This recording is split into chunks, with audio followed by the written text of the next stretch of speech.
The hegemony's greatest fleet, 700 crystalline warships, each one worth more than entire planetary economies, was gone. Not defeated. Not retreated. Gone. Shattered into stardust in under 4 minutes by a storm that no weapon, no shield, no genius in the galaxy had ever stopped.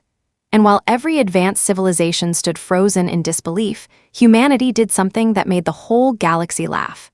We covered our ships in mud. This is the story of how ancient clay saved the future. Stay with HFY Endurance Tales, hit like, subscribe, and drop a comment. Could you have thought of this? Now, let's step into the storm. The Valith hegemony had not lost a single warship in 300 years. That was not an exaggeration. It was not propaganda. It was a cold, documented fact engraved on the entrance arch of every hegemony shipyard in the known galaxy. 3 centuries of absolute naval dominance.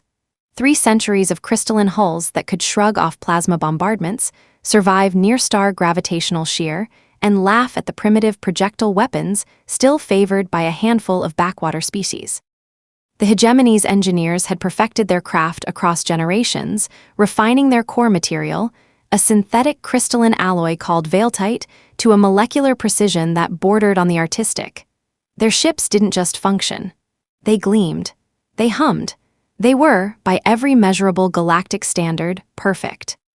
Admiral Carrick Solen stood on the observation bridge of the flagship Eternal Sovereignty and looked out at his fleet with the calm confidence of a man who had never once doubted the outcome of anything. 712 ships stretched behind him in tight formation, their faceted hulls catching the distant starlight and scattering it into prismatic ribbons across the void. It was beautiful in the way that absolute power is always beautiful, not warm, not welcoming, but undeniable. The mission was routine. A show of force through the Cathara corridor, a stretch of contested trade space that 3 minor species had been squabbling over for decades. The hegemony didn't need the corridor. They simply needed everyone to remember who owned this part of the galaxy. A single pass of 700 crystalline warships would deliver that message more effectively than any diplomatic communique. Carrick hadn't bothered to read the full meteorological report for the region. His navigation officer had flagged a potential ion disturbance in the outer Cathara band, but ion disturbances were common in that sector. The hegemony's shielding systems had handled Grade 3 ion storms without incident for decades. The report listed this one as a potential Grade 4. Manageable. Routine. Beneath his personal attention, that was his first mistake. Commander James Harlow of the Terran Compact watched the hegemony fleet's departure telemetry from the observation deck of his own ship, the TCS Resolute, and felt a cold knot form in his stomach that had nothing to do with the recycled air. Harlow was 43 years old, built like someone had assembled him from spare parts and then decided not to sand the edges. His jaw was sharp, his hands were calloused from years of manual systems work, a habit he'd picked up from his father, who'd been a mechanic in rural Montana before humanity had ever looked seriously at the stars. He had gray cutting through his brown hair at the temples and eyes that his crew had long ago nicknamed the instruments, because they were always calculating, always measuring, always slightly ahead of whatever was happening in the room. The Terran Compact's 3-ship observation group had been assigned to the Cathara corridor as a diplomatic courtesy. The hegemony tolerated human presence the way a master craftsman tolerates a child watching him work, mildly amused, completely unbothered. Humanity had been a spacefaring civilization for less than 2 centuries. Their ships were blocky, inelegant, built with redundant mechanical systems that the hegemony's engineers found laughably outdated. No crystalline alloys. No photonic shielding lattices. Just layered steel composites, hydraulic backup systems, and what one Valith diplomat had famously described as a touching faith in the structural properties of metal bars. Harlow had smiled when he read that report. He'd smiled the way a man smiles when he knows something the other person doesn't. 3 months earlier, he had stood in a converted cargo bay on Terran Station Argus and watched a ceramic plate the size of a dinner table absorb a directed electromagnetic pulse that would have fried every circuit on a standard starship. The plate had glowed red at the edges. It had cracked slightly along one corner. The instruments behind it had not flickered once. Dr. Ellen Reyes, the material scientist leading the project, had pulled up the results without ceremony. She was a small woman with permanently ink-stained fingers, and the particular kind. Of exhaustion that comes not from overwork but from being right for so long that nobody listens. She tapped the data with one finger and said, "Clay, fired at 1200 degrees. The molecular structure becomes a perfect kinetic and electromagnetic insulator, not a deflector, an absorber. The energy goes in and it disperses as heat through the ceramic matrix. Nothing passes through." Harlow had stared at the data for a long time. Then he'd said, "How old is this material?" Reyes had almost smiled. "Humans were making it 10,000 years ago. We just forgot to look at it." The retrofitting program had taken 11 weeks, 3 ships, ceramic plate layering over every exterior hull surface, installed in interlocking sections that could expand under thermal stress without cracking the primary hull. The ships looked, in the words of his first officer, Lieutenant Cole Brady, like someone threw them in a kiln and forgot to take them out. They were ugly. They were heavy.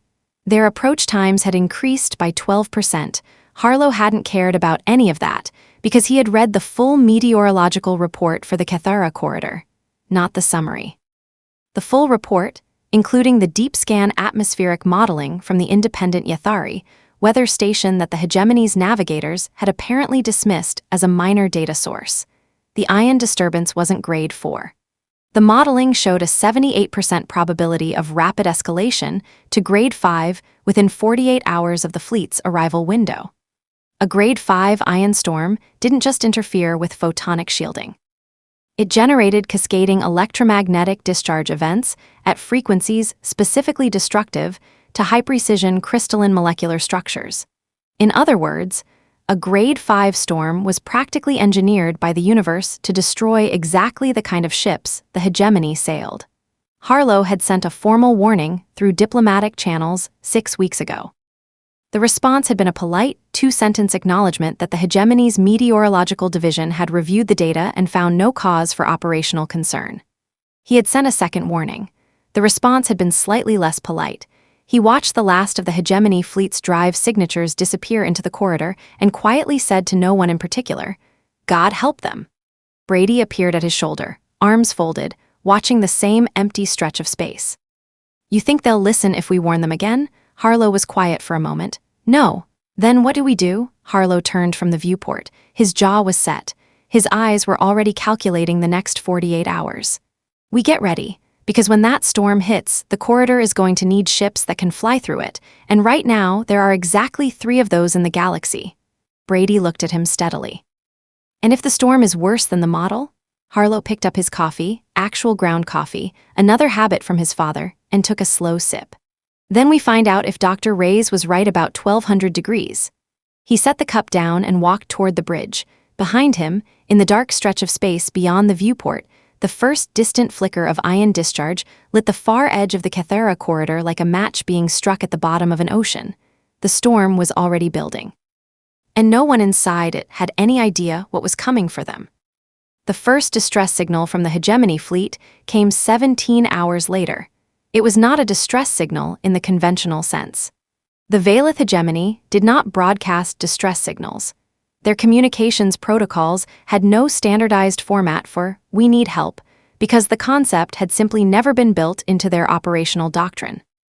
What came through instead was a fragmented navigational burst, automated, not command-authorized, carrying corrupted positional data, and a single repeating status code that Harlow's communications officer, Specialist Aaron Webb, had to cross-reference against 3 different Hegemony technical manuals before he found the translation.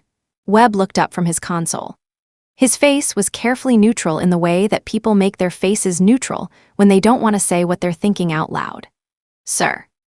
The status code translates as unplanned system degradation across multiple vessels.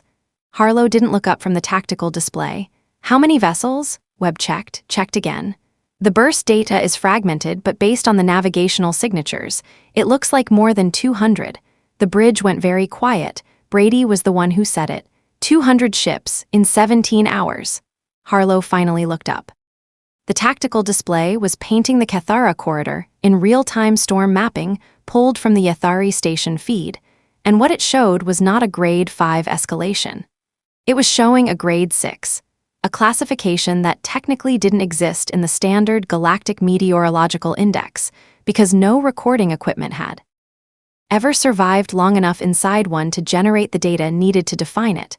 The storm had done something that even Harlow's worst-case modeling hadn't predicted. It had doubled back.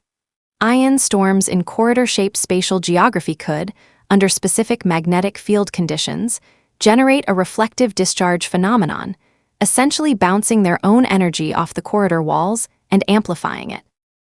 The Athari data was showing discharge spikes 40% above grade 5 maximums and climbing. Inside that storm, the hegemony's crystalline hulls weren't degrading. They were shattering. The Veiltite molecular lattice, so perfectly ordered that it could distribute standard electromagnetic loads with near-zero energy loss, was responding to the reflected ion discharge the way fine crystal glass responds to a sustained resonant frequency. It was vibrating itself apart at the molecular level. Ship by ship, hull section by hull section, Harlow sat with that understanding for approximately 4 seconds. Then he stood up. Brady, full crew to stations. Webb, get me a direct channel to the Hegemony Fleet Command, whatever frequency they're still transmitting on. Engineering, I need a full systems check on the ceramic layering, every section, reported to me in 20 minutes. The bridge came alive around him with the focused, quiet efficiency of people who had trained for exactly this kind of moment and were now discovering that training hadn't fully prepared them for how it actually felt. Brady fell into step beside him as he moved toward the command station. "We're going in." It wasn't a question. "We're going in," Harlow confirmed. "The storm is showing grade 6 behavior. We tested the ceramic against grade 4 equivalent discharge in the lab." "I know." "That's a significant gap, James." Harlow stopped. He turned to Brady with an expression that was not reassurance and was not false confidence. It was something more honest than both, the face of a man who had done every calculation available to him and had arrived at the only conclusion the numbers supported. "The gap is significant. The alternative is 700 ships and however many crew aboard each one, with no one who can reach them. So yes, Cole, we're going in." Brady held his gaze for a moment, then nodded once. "Understood." The channel to the Hegemony fleet opened with a burst of static that sounded like gravel in a metal drum. Through it, barely intelligible, came a voice, Veilith accent, clipped and precise even through the distortion, but carrying something underneath it that Harlow had never heard in a Veilith transmission before: fear. "This is Admiral Carrick's Solen of the Eternal Sovereignty. I am broadcasting on all available frequencies. We have lost 431 vessels. Hull integrity failure is cascade propagating across remaining fleet. Our shielding systems are non-functional. Navigation is..." A burst of discharge static. "Requesting any available assistance. Repeat, any available assistance. 431 ships. In 17 hours, Webb looked at Harlow. The entire bridge looked at Harlow. Outside the viewports, the edge of the Cathara corridor was lit with continuous ion discharge, flickering in waves of cold blue-white light that were almost beautiful if you didn't know what they meant. Harlow keyed the response channel. "Admiral Solen, this is Commander James Harlow, TCS Resolute, Terran Compact. We are holding at corridor entry. We have 3 vessels with ceramic hull shielding. We are preparing to enter the corridor and attempt extraction. Maintain your position if possible and broadcast continuous positional data." The pause before the response was long enough that Harlow thought the channel had died. Then Solen's voice came back through the static. Quieter. The precision still there, but something else underneath it, something that sounded, from a species that had not asked anyone for anything in 300 years, remarkably like gratitude.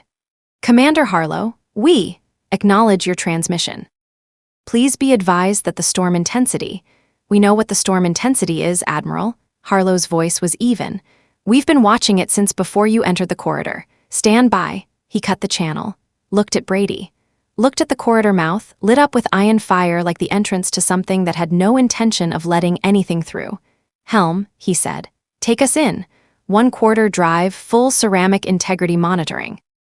If any section shows thermal breach above tolerance threshold, I want to know instantly." The helmsman, young, steady-handed Corporal Danny Walsh, didn't hesitate. "Aye, Commander, 1/4 drive, going in." The Resolute moved forward into the light. And somewhere deep in the storm, 431 ships worth of shattered crystalline stardust drifted in the dark, and 271 more held their fractured hulls together by whatever margin remained. Waiting for something the galaxy had never thought to bet on, 3 mud-covered human ships. The inside of a Grade 6 ion storm was not like anything James Harlow had ever experienced, and he had experienced things that most human beings never would. It was not dark. That was the first thing that surprised him, though he'd known intellectually what to expect.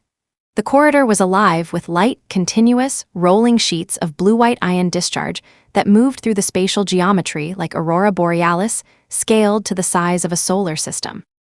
It was, stripped of everything it was doing to the ships caught inside it, one of the most extraordinary things he had ever seen. It was also doing something very specific to the Resolute.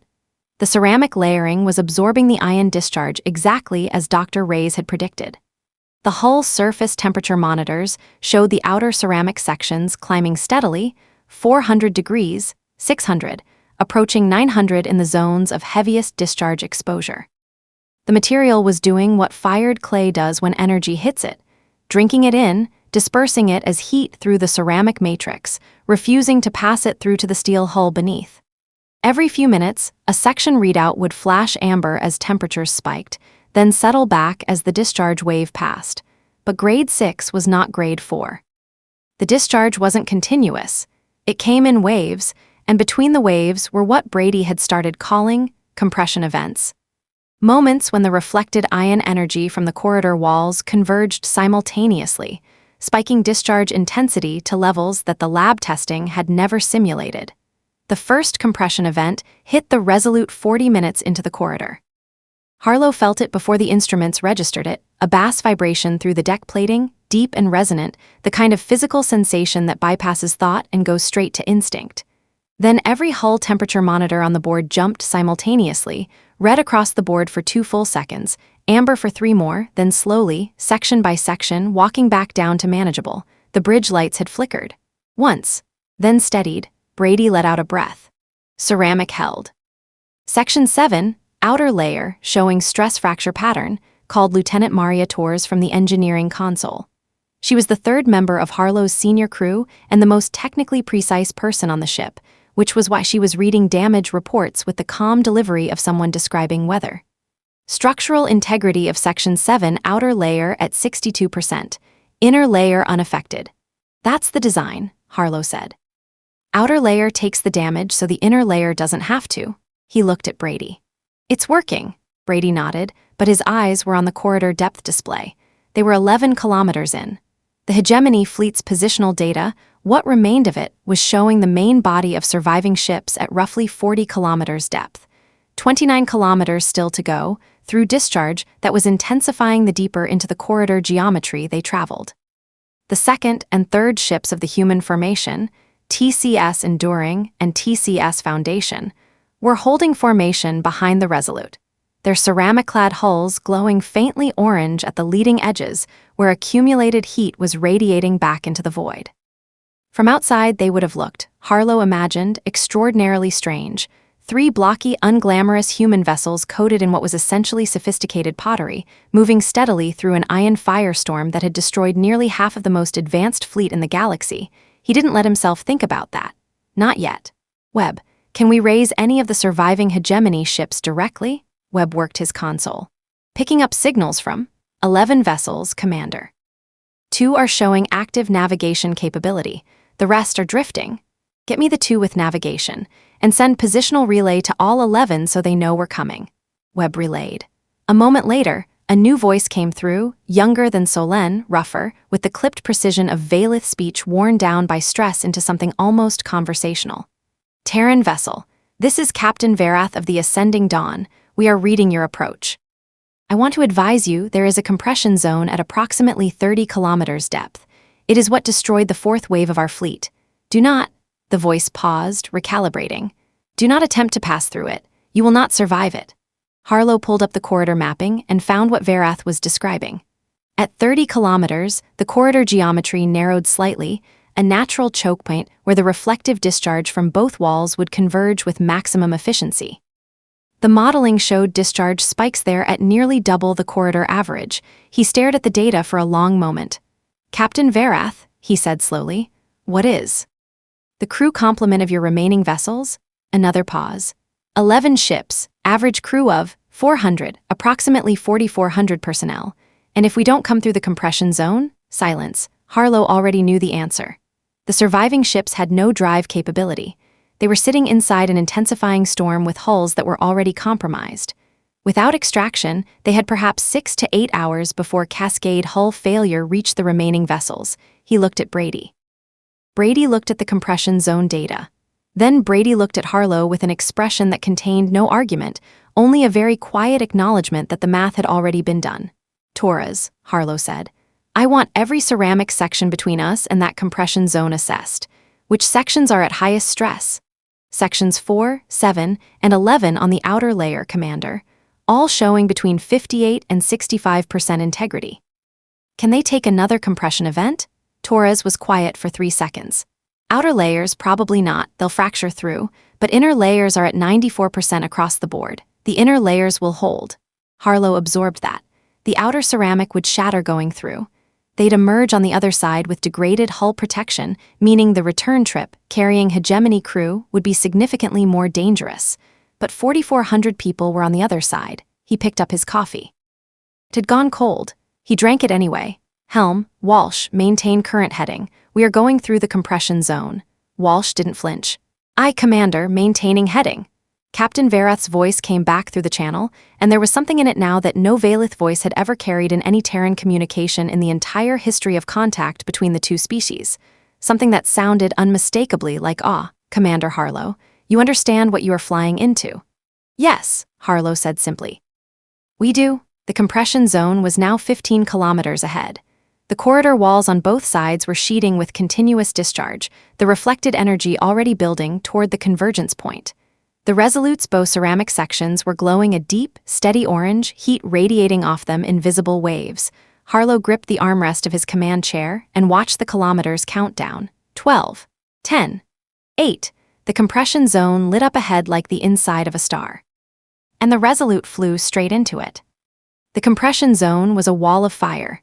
That was the only honest description of what the instruments showed, and what the hull experienced in the 4 seconds it took the Resolute to pass through the convergence point. The ion discharge didn't spike, it detonated. Every sensor on the outer hull registered simultaneous maximum load discharge across all exposed ceramic sections, and the temperature monitors didn't climb to red. They went past the scale entirely, triggering automated overflow warnings that Webb had to manually suppress just to keep the board readable. The sound inside the ship was something Harlow had no prior reference for. Not an explosion, no concussive pressure wave, no hull breach alarm. Instead, it was a sustained, deep harmonic vibration, as if the entire ship were a bell that had been struck by something vast and was still ringing. The deck plating shook continuously. The overhead lighting cycled through amber and white in rapid succession. Somewhere aft, something heavy shifted in its mounting and came loose with a crash that resonated through 3 decks. And through all of it the ceramic held, not perfectly. Torres was calling damage in real time, her voice steady and rapid. "Section 4 outer layer, full structural failure. Section 7 outer layer, full structural failure. Section 11, fracture propagation." A half-second pause. "Section 11 outer layer, full structural failure. Inner layers across all 3 sections showing stress absorption, integrity dropping, 81%, 77, holding at 74, holding," Brady said. "Holding," Torres confirmed. "Inner layer integrity at 74% across stress sections. Hull breach status negative. We are intact." The harmonic vibration faded. The deck steadied. The lighting cycled back to white and stayed there. They were through. Harlow unclenched his hands from the armrest, one finger at a time. He became aware that he had been holding his breath and released it slowly, steadily, in the way he'd learned to regulate physical response in command training 15 years ago. Around him, the bridge crew did the same, not theatrical relief, not celebration, just the quiet, controlled return from the edge of something that might have gone very differently. The corridor beyond the compression zone opened into a wider spatial geometry, and what filled it stopped every person on the bridge cold for a full 3 seconds. The hegemony fleet, what remained of it, was everywhere, not in formation, not in anything resembling organized positioning. 271 ships were distributed across a volume of space roughly 30 kilometers in diameter, some drifting laterally, some with visible hull damage along crystalline surface sections that had fractured and partially collapsed. Several were dark, running on emergency power only, their navigation lights the only indication they still had any functioning systems at all.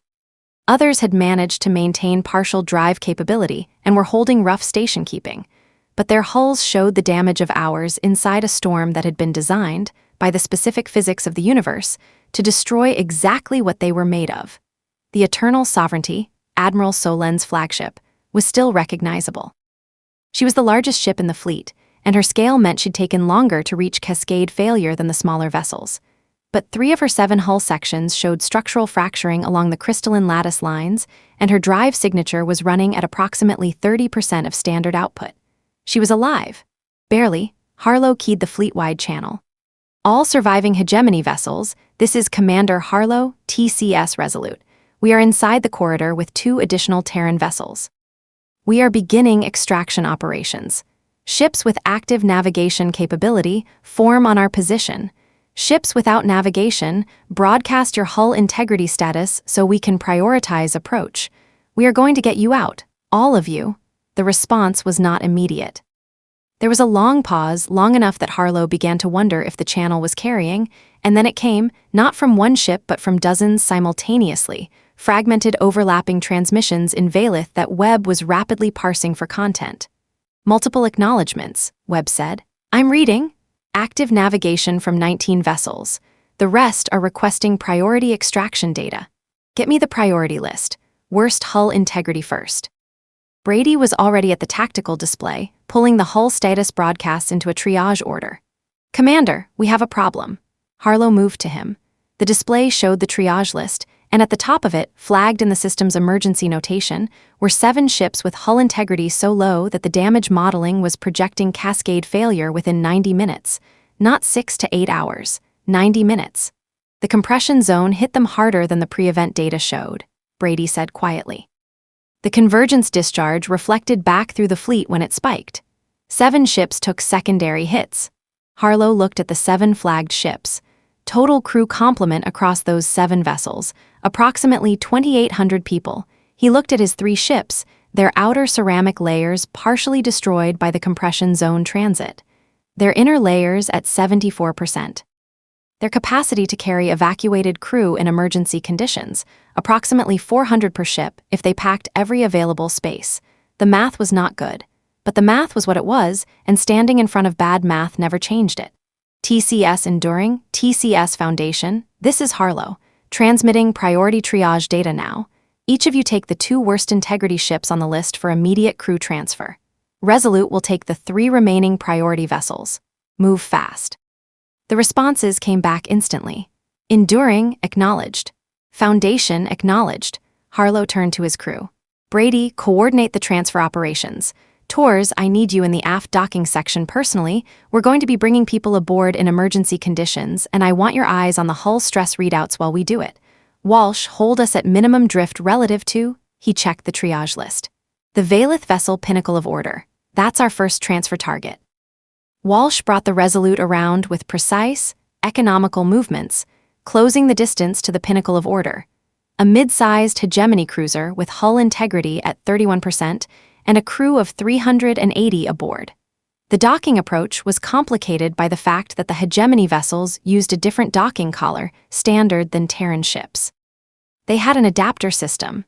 It had been designed years ago, more as a diplomatic gesture than a practical tool, because no one had seriously imagined a scenario where it would need to be used at speed, in an active ion storm, with a vessel whose hull might give way before the transfer was complete.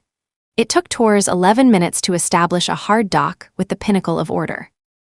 11 minutes in which the storm continued building around them, the ion discharge washing over the Resolute's compromised outer hull in waves, the inner ceramic layer absorbing steadily and reporting back in amber and climbing readings.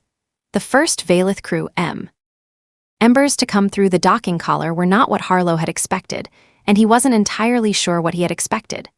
Valith were tall, 2 meters plus, angular, with the particular economy of movement of people who'd spent their entire lives on ships engineered to the millimeter. They moved through the Resolute's corridors with expressions that Harlow couldn't fully read, but something in their posture communicated what their faces didn't. They knew where they were. They knew what ship this was. They knew, in the most concrete possible way, what these walls were made of. One of them, a senior officer from the rank markings, stopped in the corridor junction and pressed one hand flat against the ceramic-coated wall section. Just for a moment. Then he straightened and kept moving. Harlow watched from the corridor entrance and said nothing. 380 people came through the collar in 47 minutes. The pinnacle of order's hull gave way, partial cascade failure on 2 sections, at the 53rd minute. If the transfer had taken 6 minutes longer, the outcome would have been different.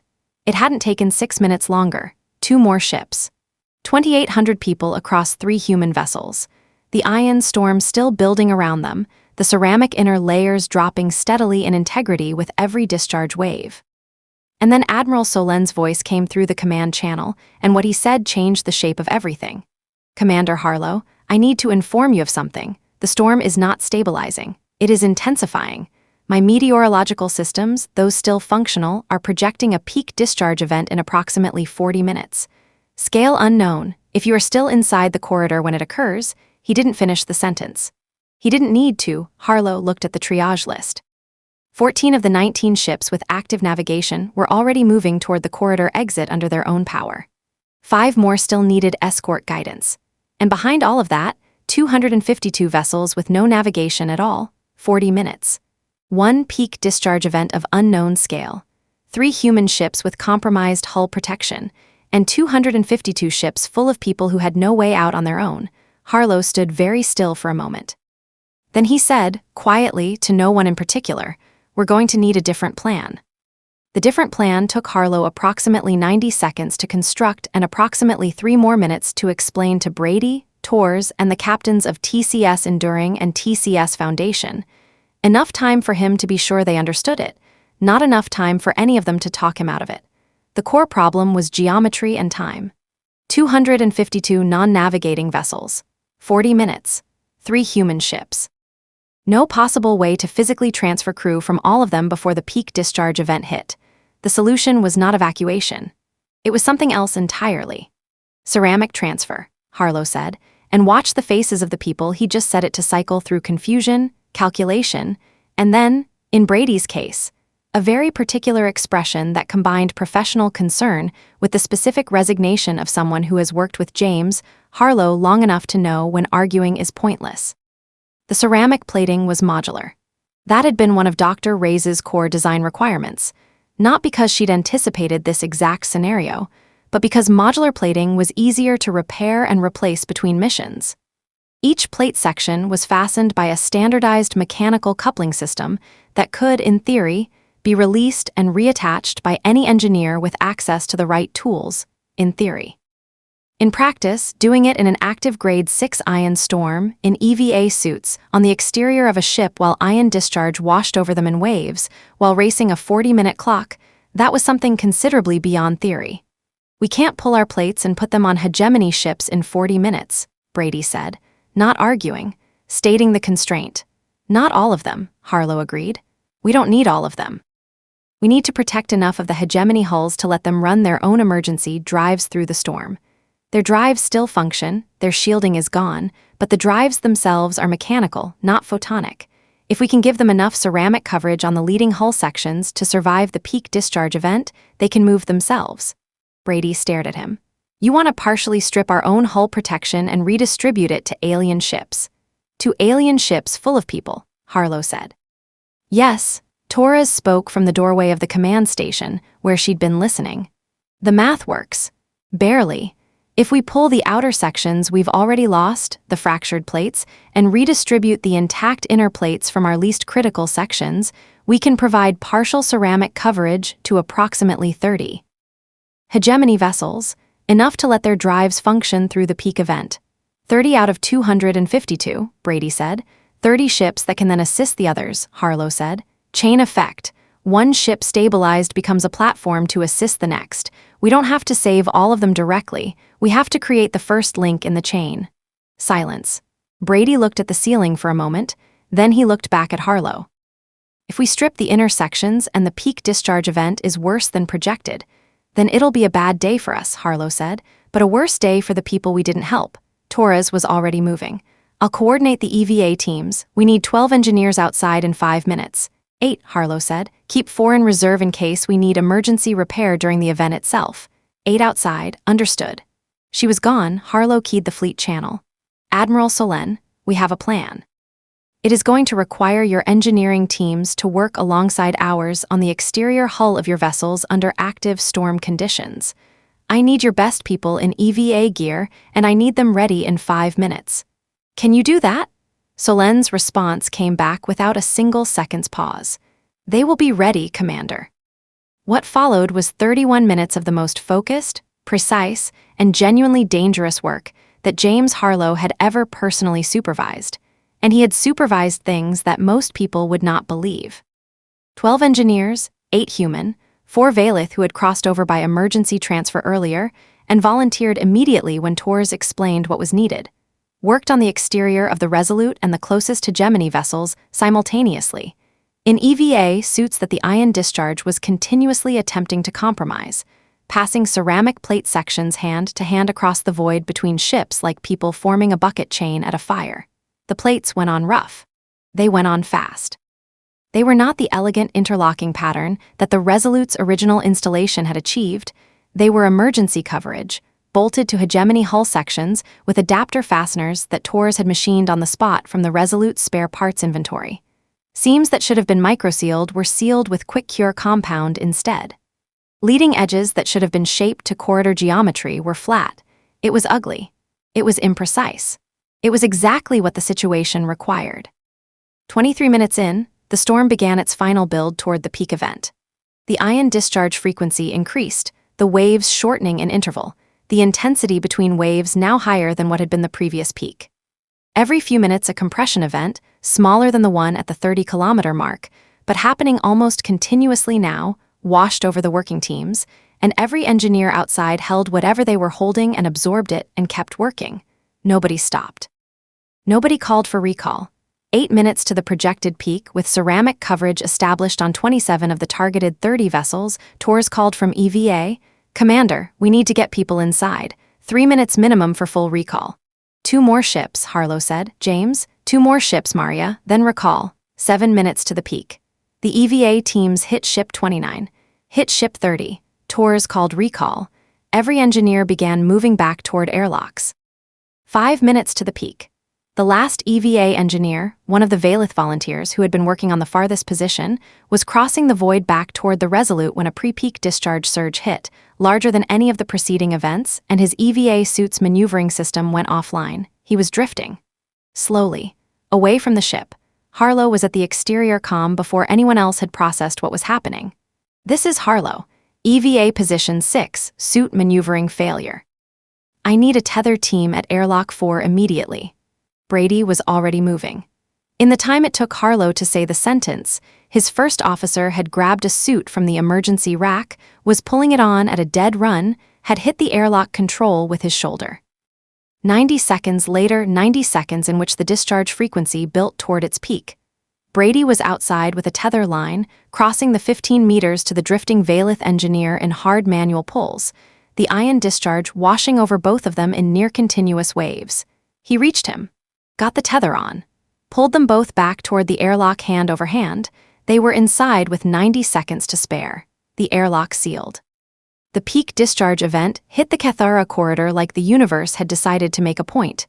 Inside the Resolute, the sound was beyond anything the compression zone had produced, a sustained harmonic impact that felt less like sound and more like pressure, as if the ship itself were being compressed from every direction simultaneously.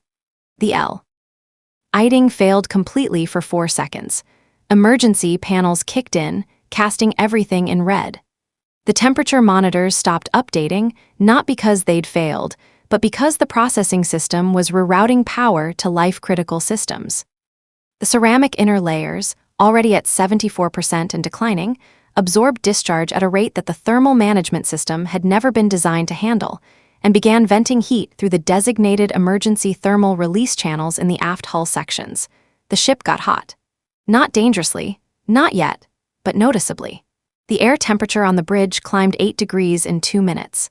Personnel who had been in their seats pulled off outer layers of uniform. Nobody moved from their stations. Harlow sat in his command chair with his hands flat on the armrests and watched the system's boards cycle through red and amber and back to amber and watched the temperature readouts and watched the hull integrity monitors and said nothing, because there was nothing useful to say. The ceramic was either going to hold or it wasn't. The math had been done. The work had been done. What remained was physics, and physics did not negotiate. 93 seconds, then the peak event passed. The harmonic vibration faded. The temperature began dropping. The lighting cycled back from red to white. System by system, the boards cleared from red to amber to green in the slow, methodical progression of a ship that had taken a very hard hit and was confirming, one function at a time, that it was still there. Tor's voice came through the internal comm from the engineering section. She sounded exactly like herself. Hull integrity across all sections confirmed. Inner ceramic layers at 51% average. No breaches, we are intact. Brady, standing at the tactical station with a suit he hadn't fully fastened still hanging off one shoulder, looked at Harlow. Harlow looked at the tactical display.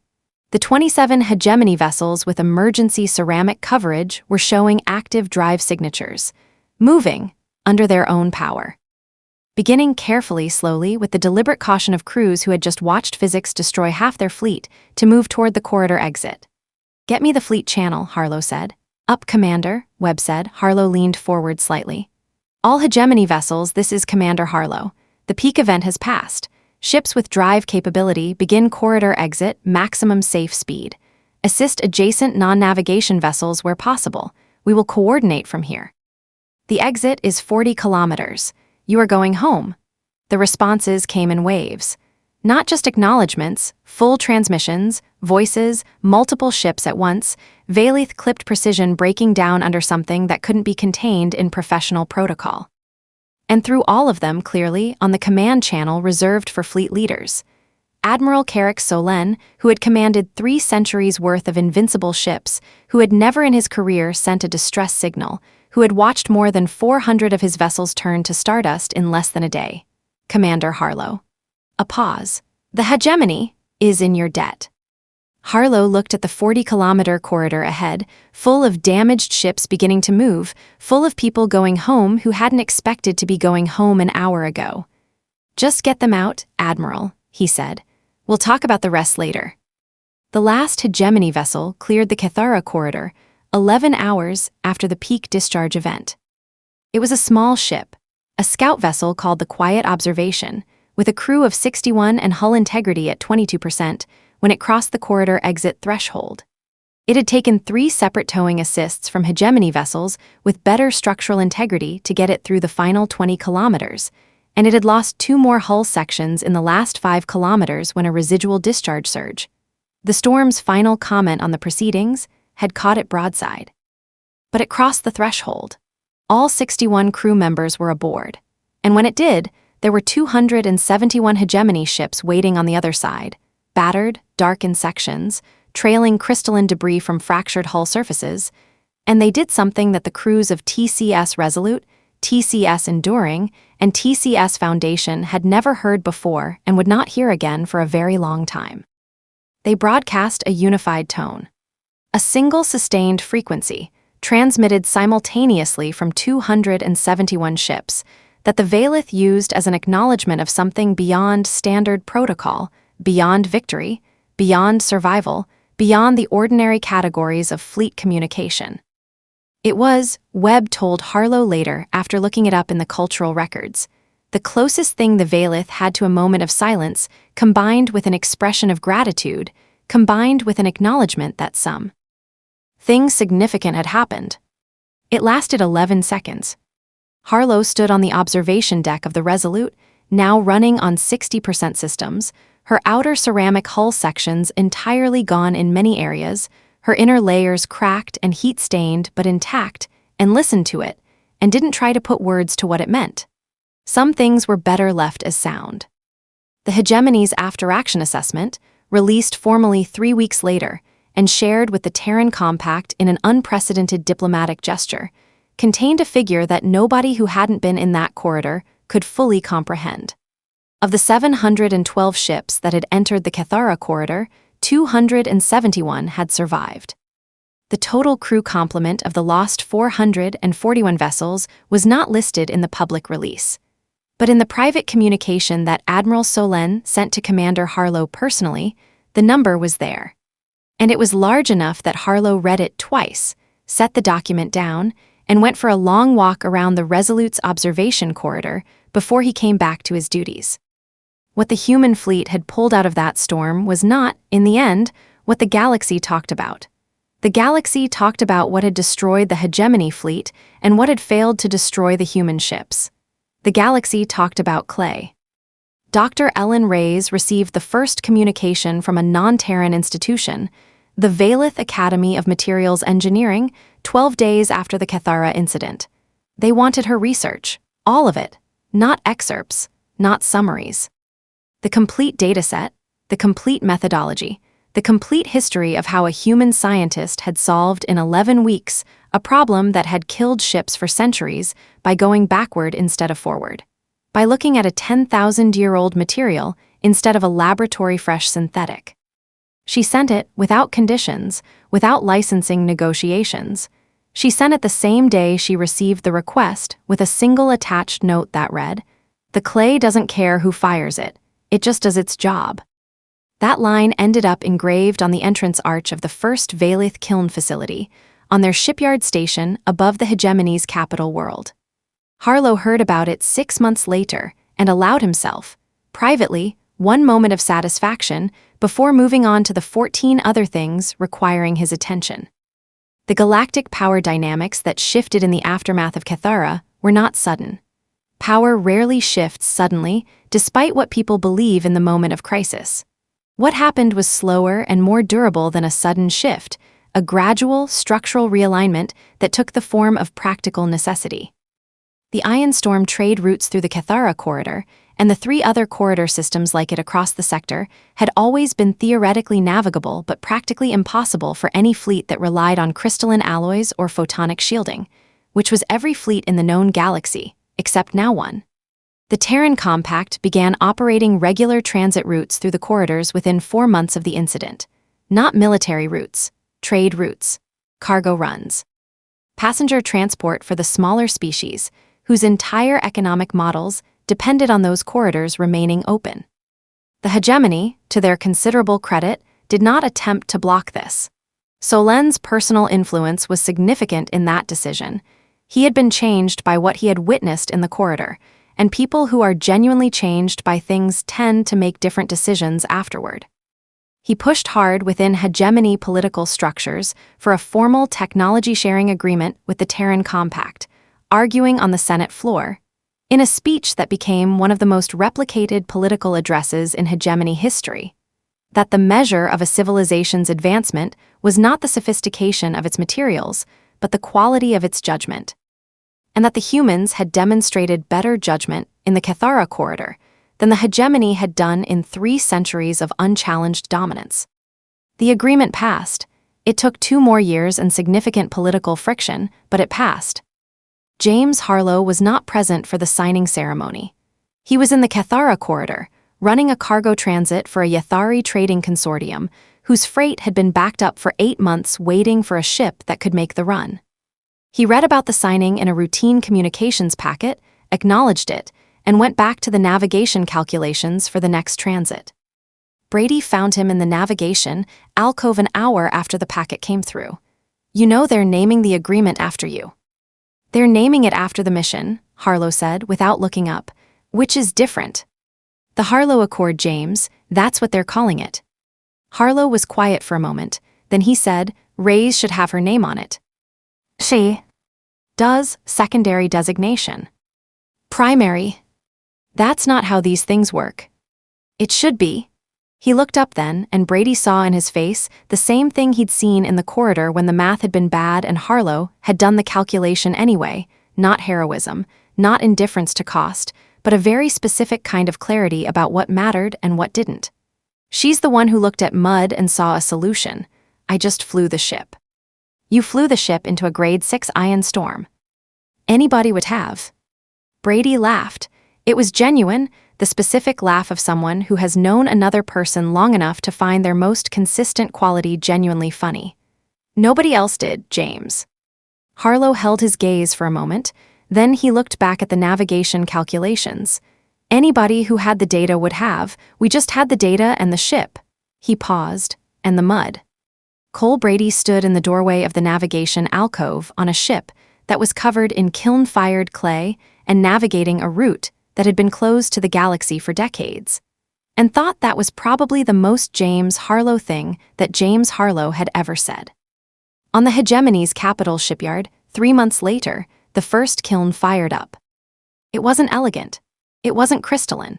It was a massive industrial structure that looked entirely out of place among the precision-engineered facilities around it, and the Valith engineers who supervised its first firing stood at a careful distance and watched a batch of ceramic plate sections come out of it glowing orange at the edges, rough-surfaced and unbeautiful, carrying inside their molecular structure the same quality that clay had carried for 10,000 years of human history.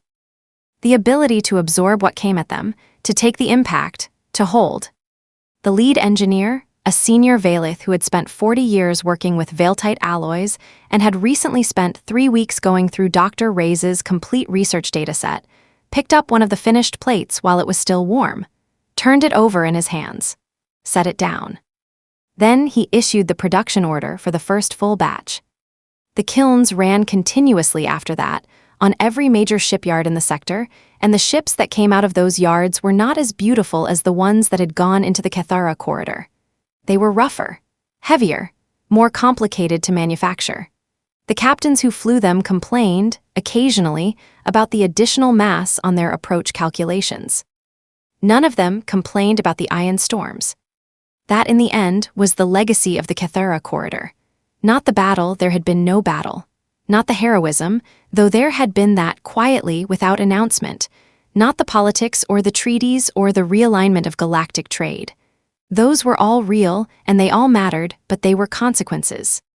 The thing itself, the actual core of what had happened, was simpler than any of that. A species that had been told it was primitive had looked at what it was being mocked for and found, inside the thing they weren't supposed to be proud of, the exact solution that the problem required. Somewhere on Earth, in the ruins of the first human cities, in the oldest layers of archaeological sediment, under thousands of years of subsequent civilization, there were fragments of fired clay that were older than writing, older than wheels, older than any technology that any species in the known galaxy would have recognized as technology. Those fragments had been made by people who had no starships, no ion storm data, no galactic trade routes to protect. They had made them because they needed containers that could hold things, because they had found that when you took the Earth itself and shaped it and put it through fire, it came out changed, harder, more resilient, capable of holding against forces that would destroy something softer. They had been right about that for 10,000 years. It had just taken the galaxy a while to notice.